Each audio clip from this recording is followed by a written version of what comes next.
तो सनाम को जोहार तबन इन रवि मांडी और रवि मांडी ऑफिशियल यूट्यूब चैनल रे सनाम को सगुन दाराम मेना। तो नवा वीडियो दो ना अडी दुख पेरेज वीडियो कान तबवा अडी दुख रेना वीडियो कान तबवा चेदा ना आबो दिसोम रनी जहां दिसोम गुरु आबो झारखंड दिसोम रनी जहां संस्थापक जहां ना कि झारखंड दिसोम आलादा बनाव लगिन भिन्नते बनाव लगिन झारखंड दिसोम जुदाई लगिन ते तीन आंदोलन तीन माने लड़ाई का आय झारखंड दिसोम में बना बुआ किंतु तेहेन आज आबो नवा झारखंड दिसोम रे बानु गया उना खातिर अडी कष्ट बुझे कना। तेना वीडियो दो ना जस्ती दो ना बाबन रोड़ा नियते दोबन लया जे शिबू सोरेन दो आबो झारखंड दिसोम में अलग हटो का बुआ मिटंग भिन्नते आबो सांताड़ा मिटंग राज्य बनाव हटो का। तो अडिगान नवा विरोध को लया जे बांगा शिबू सोरेन दो बाय बनाव का एटा हड़ को नितुम को किंतु इन ना नोडे नियत को लया तेहना वीडियो रे हेचे। तो जहां ना पे कुसिया खान बेस कथा गे और बापे कुसिया रहो ना बेस कथा गे आदो माने ना जुदी एटा हड़ को बनाव का किया ताने नवा झारखंड ना नितुम दो बाको दो किया इन्या उयहर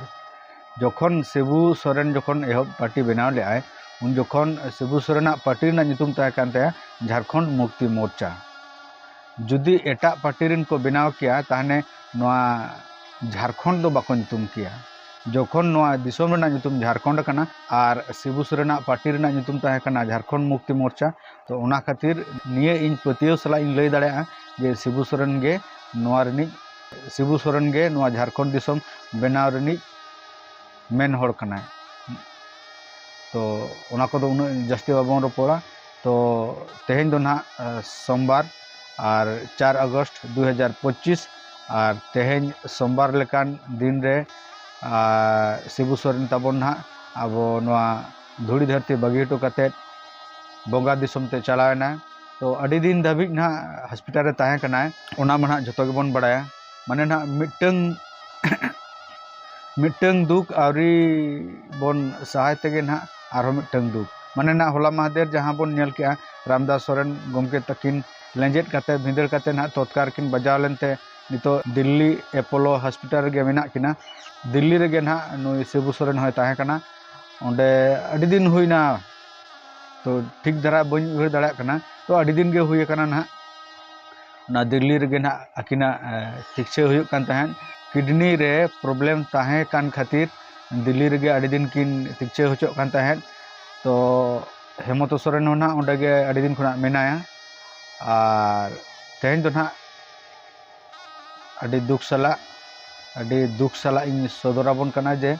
शिबू सोरेन दो ना बानु गया आबो नवा धूड़ी धरती रे बोंगा दिसोम में चलायना और हानापुरी रे जेमन नापायते ताहे को माय और आजा कुकमु जहां आशा काते ना झारखंड दिसोम में बनाव ले। तो ओना आशा कुकमु दो ना तीस पूरा कना से बाय पूरा ना दो ना चांद बोंगा गे बाडाय हेचे। तो ठीक है तबन हानापुरी रे नापायते ताहे को माय और हानापुरी खुना जुदी दाड़िया खाने थुम नवा झारखंड दिसोम लगिन थुमे चालमा जेमन झारखंड रे जहां तिना गे नेता को सरकार को जेमन झारखंड लगिन नापाय को कमी मा ओना गे ना सड़क सेरमा खुना थुम किन चालमा ओना आशा दो काते गे ना तेहना वीडियो दो नोडे गिन मुचाद तबवा हपन धरा गे